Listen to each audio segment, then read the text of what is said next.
Hi DSC aspirants. ఎడ్జిటీలోని third class maths. అందులో short questions.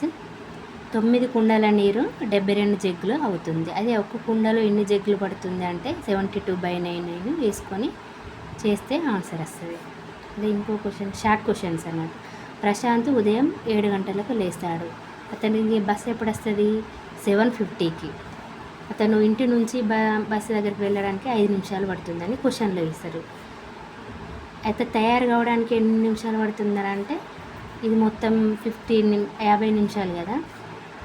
ఇందులో నుంచి దారిలో పోవడానికి 5 నిమిషాలు తీసేస్తే 45 నిమిషాలు ఇంటి దగ్గర రెడీ కావడానికి అవుతుందని ఇట్లా ఆలోచించాలి.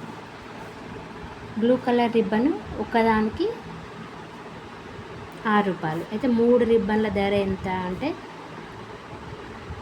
ఈ 6ని 3 టైమ్స్ వేసుకునే బదులు 3 × 6 18. ఇది గుణకారం అనేది ఇక్కడ యూజ్ అవుతుంది. ఒక టీ తయారు కావడానికి 2 స్పూన్ల చక్కెర పడుతుంది. అయితే 4 టీలు పెట్టడానికి ఎంత చక్కెర అవుతుంది? దీన్ని 4 × 2, ఒక్కదానికి 2 స్పూన్లు పడితే 4 టీలు తయారవడానికి ఎన్ని స్పూన్ల చక్కెర పడుతుందంటే 4 × 2 8.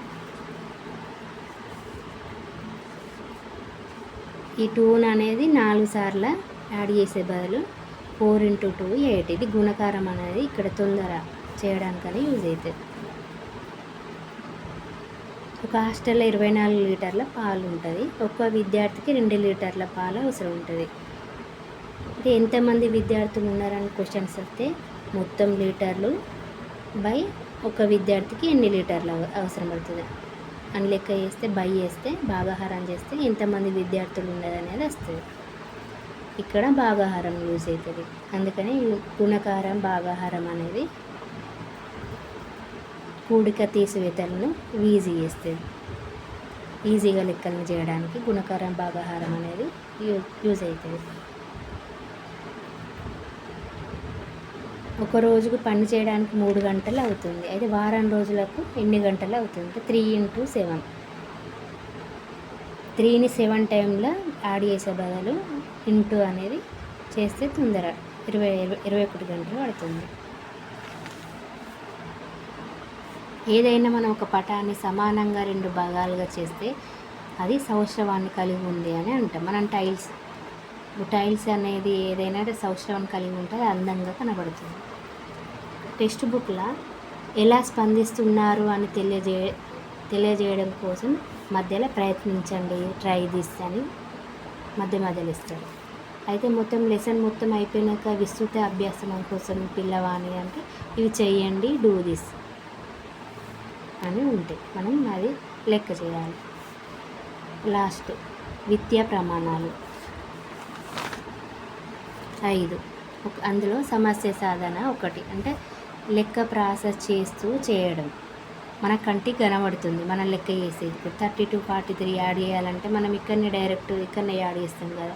ఇది మనకనే కనబడుతుంది కాబట్టి సమస్య సాధన. కారణాలు చెప్పడం అంటే లెక్క చేయకుండా మనసులోనే ఆలోచించి చెప్పడం. ఆరోహణ అవరోహణ దీన్ని ప్లస్ చేయడం. ఇప్పుడు ఆరోహణ రాయండి, అవరోహణ రాయండి అంటే మనం ప్లస్ చేయం, మైనస్ చేయం. మనసులో ఆలోచించుకొని ఇది పెద్దది, ఇది చిన్నది అని ఆర్డర్ వైజ్గా రాసుకుంటూ పోతాం కాబట్టి ఇది లెక్క చేయకుండా మనసులో ఆలోచించుకొని చెప్పడాన్ని కారణాలు చెప్పడం అంటారు. వ్యక్తపరచడం ఒక రూపంలో ఉన్నదాన్ని వేరే రూపంలోకి మార్చడం. ఎగ్జాంపుల్, సీత రాధ కంటే పెద్దది. ఇది ఒక రూపంలో ఉంది కాబట్టి ఇంకో రూపంలో మనం గుర్తులతో తెలియజేస్తాం అన్నట్టు వ్యక్తపరచడం అంటే. ఇప్పుడు సీత గ్రేటర్ రాధ ఒక రూపంలో ఉన్నదని వేరే రూపంలో మార్చడం అంటే వ్యక్తపరచడం. అనుసంధానం చేయడం అంటే లెక్క చేయాలంటే ఒకదానిని చేయాలంటే వేరే దానిపై ఆధారపడాల్సి ఉంటుంది. ఎగ్జాంపుల్, ఇప్పుడు సీత దగ్గర 5 పెన్నులు ఉన్నాయి, రాధ దగ్గర 3 పెన్నులు ఉన్నాయి. ఇప్పుడు రాధ వద్ద సీత కన్నా ఎన్ని తక్కువ ఉన్నాయి అని చేయాలంటే ఇప్పుడు రాధ పెన్నుల మీద ఆధారపడాల్సి వస్తుంది. ఇప్పుడు రాధ పెన్నులు 5, సీత దగ్గర పెన్నులు 5, రాధ దగ్గర 3. దానిలో నుంచి సీత పెన్నుల నుంచి రాధ పెన్నులు చేస్తే 2 తక్కువ ఉన్నాయని చెప్పగలుగుతాం. రాధ చెప్పాలంటే సీత పెన్నుల మీద ఆధారపడాల్సి వస్తుంది. దీన్ని అనుసంధానం చేయడం అంటే. ప్రాతినిధ్యపరచడం అంటే రాసి చూపడం, బొమ్మలతో అయినా ప్రాజెక్టు పనులు చిత్ర రూపంలో చూపించడాన్ని ప్రాతినిధ్య పరచడం అంటారు. ఇది థర్డ్ క్లాస్ కంప్లీట్ అయింది.